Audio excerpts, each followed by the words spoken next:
yourself first. Hello everyone, my name is Chisando Melele. My name is Tando Senim Khubusana. I'm a house committee member here at Soul Plateau Residence and a student at NMU. I'm a residence manager of Soul Plateau Residence. My job is to provide conditions that allow students to become responsible citizens.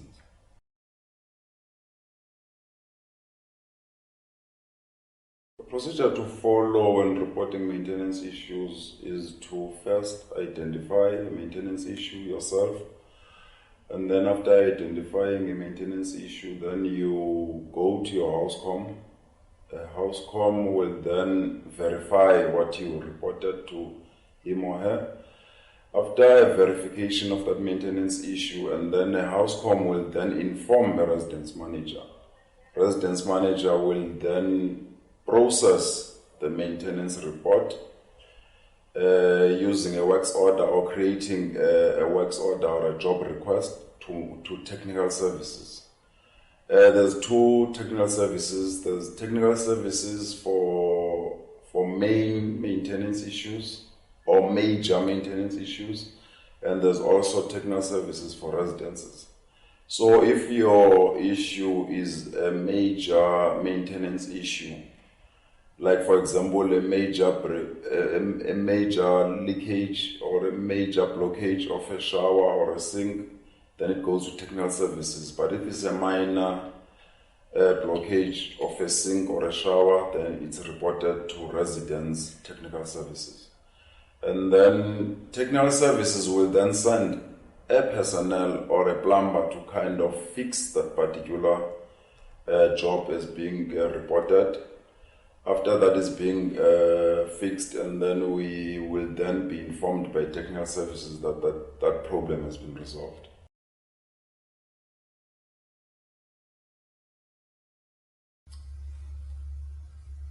Water scarcity is a problem in South Africa as a whole and worldwide, and mostly here in the Nelson Mandela Bay. It's very important to use water sustainably because even future generations will need the same water that we're using right now. So if you use it all, that means that the next generation will have like severe scarcity. So I would advise students to close taps once they're done using. When they're brushing their teeth, they must try to close the tap or use the cup. And one thing that I've always recommend and that I advise is a trick that here at NMU we're using showers in most residences, and ours also uses showers. So when you're running the shower to make the water warm, like so they can go inside it, please use a bucket so that the water then when it's running, it can run fill in the bucket of water, and then you can reuse that water to flush the toilet, for example. So using those techniques, they can save up water. And the procedures that are here, there are procedures and posters around here on campus that always constantly remind the students to save water, and there are GCI committees in residences that also encourage saving water. With electricity, here at Soul Plateau Residence we have sensors which do save up electricities, and then most residences they don't have the luxury of motion sensor lights. So as a result, that what happens is that we always remind students to switch off their lights during the day when they're not in need of those lights. And also there are stickers and posters around residences that always remind students to save up the lights. Then if there are no stickers, then it means that house committee members must ensure that there are stickers around that remind students that must always save electricity. Thank you. Using water sustainably is one of the requirements these days because we are facing water scarcity as the metropolitan. So we normally condone or promote that students by all means save water. Every time that they use water, they need to be considerate of the other student that might need water after him or her. For example, if a student is showering, we advise them to take very short showers If there is a way for them to shower in partners, then they can shower in partners so they can save the water.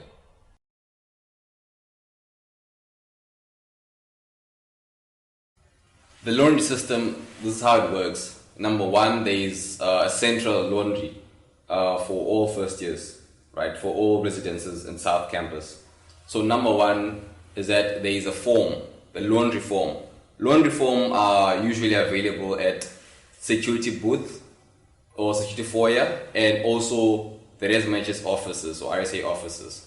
So you can grab a form there and take it to the central laundromat. They have it, I know of one at South.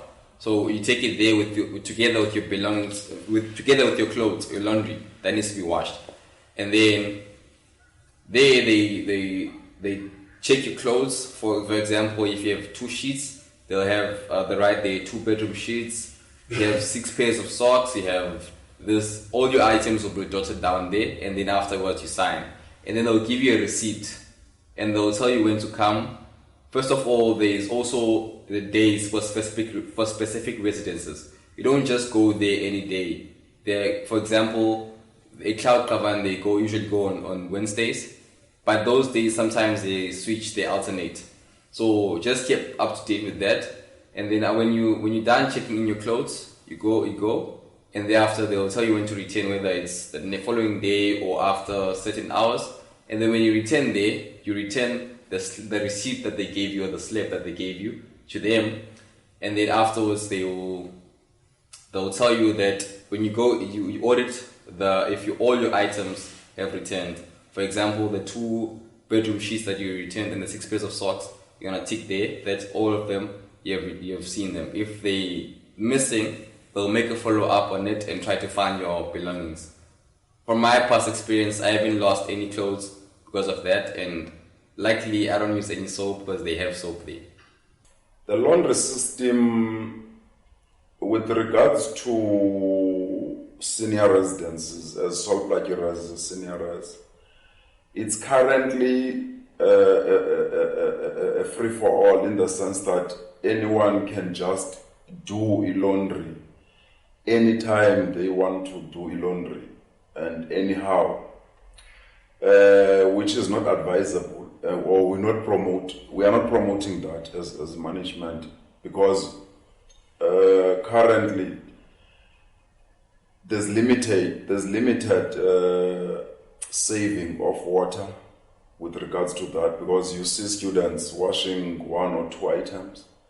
Hence now we are in a process of developing an app. In fact, we've developed an app to kind of monitor that.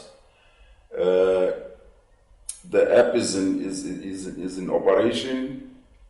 What the app seeks to achieve is to kind of have a monitored process of students using laundries. For example, a student will then book for a laundry facility so that we can be aware who used a laundry facility for how long and what time, the date and everything.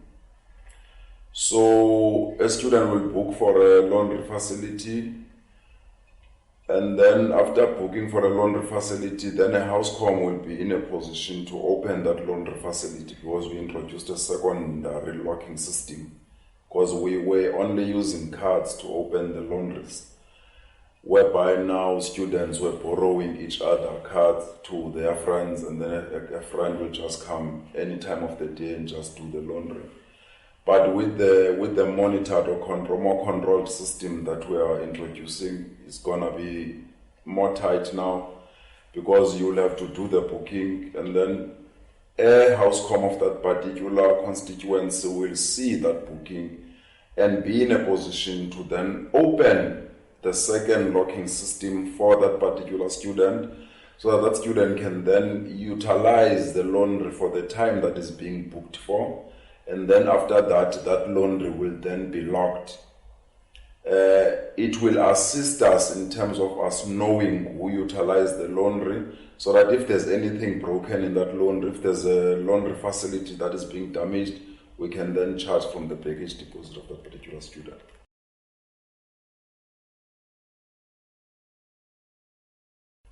First of all, before any student can come back to the residence, you don't just come to residence willy-nilly.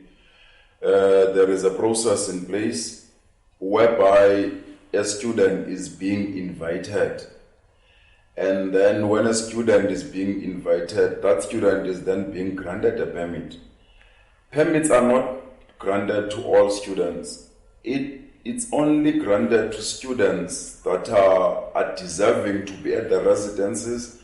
There is a criteria that is being used to kind of sift through or kind of select those students. For example, those ones that are staying in areas whereby there is no coverage with regards to the internet system. There are issues whereby they are struggling with electricity, the power. For example, students that are staying in deep rural areas whereby there's not network coverage, about MTN and Vodacom and what have you. So the institution is kind of looking into all those criterias and then grant permission to those students for them to be in a position to come back to residences. Once a student is being granted with a permit, a student will then have that permit through our systems and then download that permit and send it to the relevant residence manager before that student is being allowed back to that particular resident. When a student is here, they are forced, or it is compulsory for each and every student to be quarantined for 10 days from the day of your arrival. Because we are trying to play safe here, because we don't know which area or who that particular student got into contact with. So to play or to minimize or to cap the spread of the COVID-19 virus, we then make it compulsory for each and every student to be quarantined for 10 days upon arrival. So you only get, within that 10 days, you only get a permission, a once-off permission to go and buy essentials. You source your essentials. That 1 hour period that you are being given, you source your essentials. Your essentials will include the food, medication, visit to a doctor, and then that's it. After that, you don't get any permission to go out, so as to cap the spread of the virus. And then now, after the completion of the 10 days, there are stringent rules that they need to follow around our residences in terms of accessing the common areas. You don't just willy-nilly go to a common area. For example, currently the PC labs are being closed.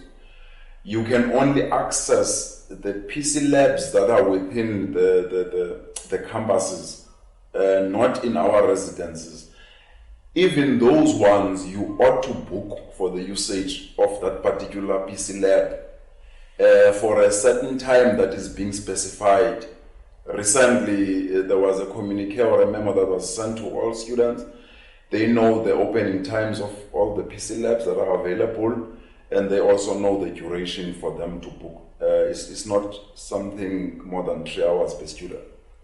So also each and every residence, in our residences, we've got elbow dispensers, sanitizer dispensers that are around our residences. If you can go outside the room that we're sitting at now, on your right hand side, you will see an elbow sanitizer dispenser that is there, which is always full of sanitizer, whereby each and every student is allowed, before entering the laundry, which is next to that elbow sanitizer, before you can enter the laundry and touch any laundry facility, you ought to sanitize yourself. Students are being given masks upon their arrival by the institution. They are also given sanitizers, what you call it, PPE, preventative protective equipment. And then that's it. and also there's monitoring. There's monitoring of what is happening within our communities, our constituencies, in terms of once we pick up that there is a rise in the number of infection within a residence, then we automatically, the committee that deals with that, automatically deem that particular res as a quarantine site, and then we start putting now the placards and start putting the notices around and informing everybody that that particular res is under quarantine.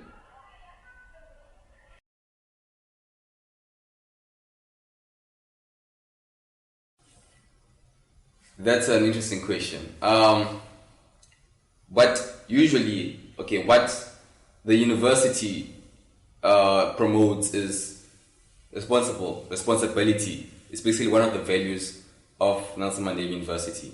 So responsibility means that you use whatever facilities that are there, so that the next person can also use the same facilities. For example, if you go into other residences like sole plage areas, there are machines, washing machines, the laundry. It's free for all. So meaning that you can use it at any time, at any time, right? So now, what that means is that if you found the laundry like this, you must leave it like this. Don't break anything. Don't mess up anything. Don't make it dirty, so that the next person can easily use that laundry system, laundromat. So now, there's also things like microwaves and stoves.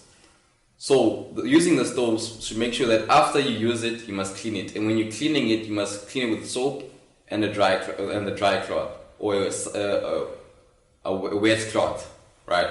So you don't just pour water onto the stove. And also there are things like showers. You don't just do graffitis on the showers and the walls, and you don't break the chairs and the table, so that the next person that can occupy that room can also occupy it in the same way that you found it. So we also advise that students must use the facilities that are available responsibly, so that the next person that needs to use it can also use it without any hassle.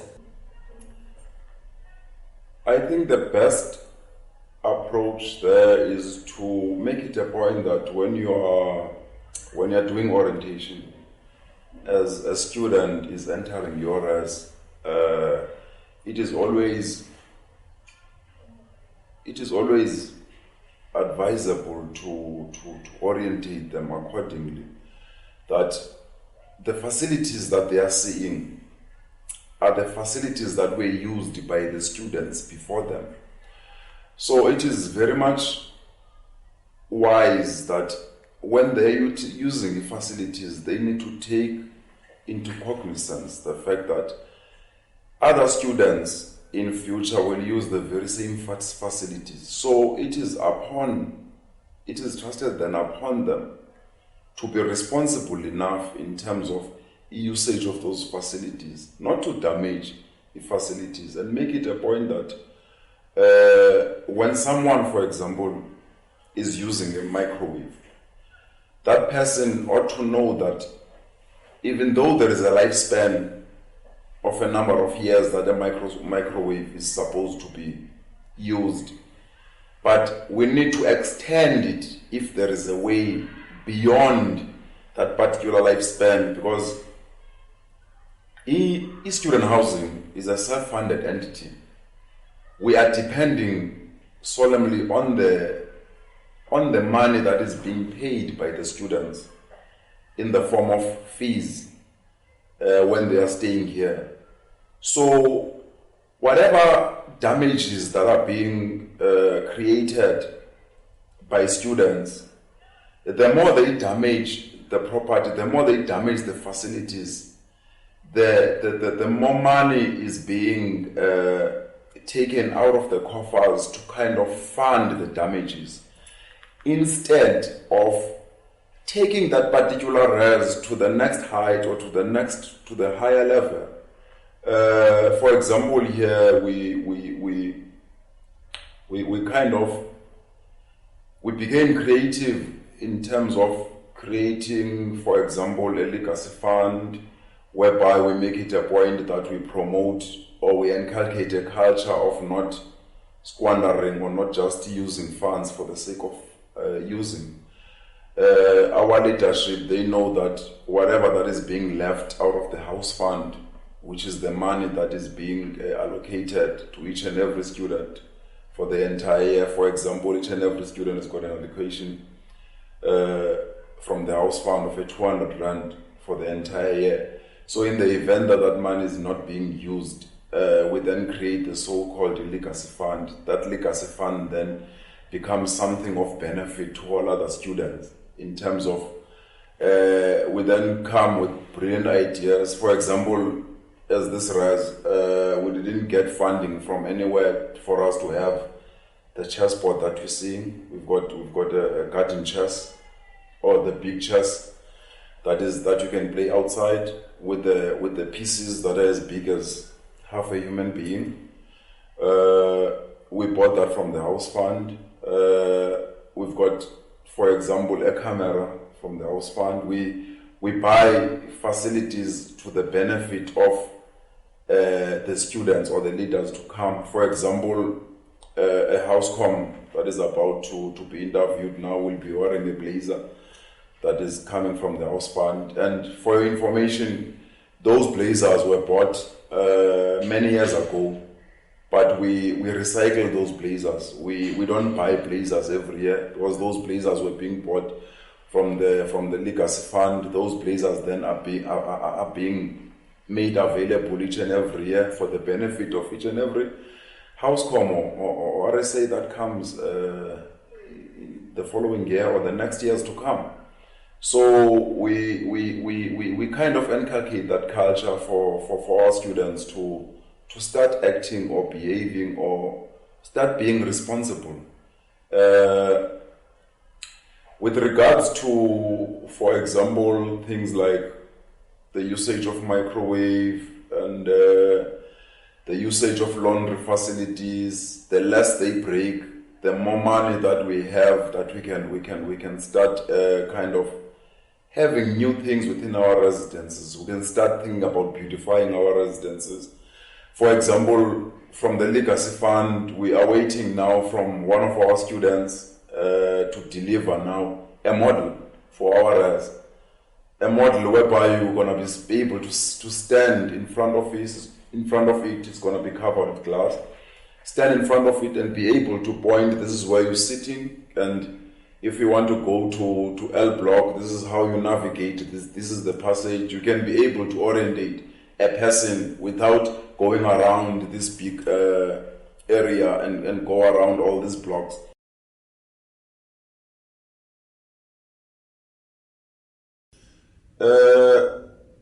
A little message that I can send to our student is for them to assist us as parents in a home away from home, as people whose job is as easy as to create these conditions for them to become responsible citizens. The only thing that I can appeal on my side is for them to have a positive attitude, because it's always difficult to deal with someone who's having a negative attitude, because that person is kind of closed, is not open to kind of grow, is not open to assist, is not open to become responsible enough in terms of looking after the facilities. We are then appealing to our students to kind of up their game when it comes to the behavior, when it comes to the way they kind of treat or the way they keep their areas or they keep their rooms. For example, you need to keep your room tidy, as neat as possible, because in one way or the other, it affects your performance academically. If your room is kind of upside down, you will have the academic performance being upside down. So make it a point that there is a room for everything in whatever you do. make it a point that you apply. I can give you this as a bad course or a umphago. A bad course that I give to you as a student is to always at least make it a point that you apply the 5 S's, which I adopted from the Japanese. 5 S's meaning the first S will be for you to sift. The second S is for you to store. The third S is for you to sparkle. And then there's self-discipline, and then there's support. Sifting meaning in your room, you make it a point that the stationery is with the stationery. A lead pencil is with the lead pencils, the spoons with the other spoons, and then you make it a point that the underwear is with the underwear, the books with the books, and then you store them accordingly. That's the second S, store. And then sparkle, it will make your environment sparkle, it will make your room sparkle. And then self-discipline is about maintaining that order. And in order for you to maintain that order, you will then be giving support to the ones that you are living with. Because remember now, when you go to the kitchen, you share with the others that kitchen. So you must make it a point that whatever you leave, if you get into a kitchen and that kitchen is kind of sparkling and is clean, you make it a point you leave that kitchen in the very same manner or in the very same condition that it was, or even far better than it was before, so that so and so another student can see that a particular student which is having a positive attitude was using this particular kitchen in a very much responsible way. And having said all of that, I wish that you can assist us in terms of taking our residences to the next height, making a point that our residences, there's an improvement in terms of the usage of facilities, so that we can create this space whereby we can learn well, and there's no way that we can learn well if we don't live well. In order for us to live well, we need to make it a point that we work together. I thank you. Okay, my advice in closing too for all first years is that I would advise you to be brave and also be strong, right? So by me saying be brave, it means that you must always take the first step. For example, if you see that everyone here is having a party and the parties, you know that the parties are not allowed here, you take the first step and distance yourself from that. Also, or you can try to report that to your housecom, because you know that if there's a party here and there's a rise in, it causes an infection of COVID-19, a rise in COVID-19 cases, then that will also affect you. You being brave means that you take the initiative, report that to your housecom, and then the party can be switched off, you know, in a way. So be brave in a sense that if you see an opportunity of taking up leadership positions, of taking up any position, take that step and occupy that position, you know. In that way, you'll be able to grow, and lastly, be proud of yourself. Because now, as you enter this university, you're coming in here to change the world. That is the goal. And you can't change the world if you are being scared and you're living in a shell. So I'm saying to you, be brave, take that first step, and I'm sure you're proud of yourself. If you make a mistake, it's also fine. You also correct that mistake and then move on. Me saying be strong, that means that I'm saying that there will be tough times. It won't always be easy. But then you must be strong and keep thinking forward. And last message that I'm leaving with you guys is that you must think big, but start small. Thank you.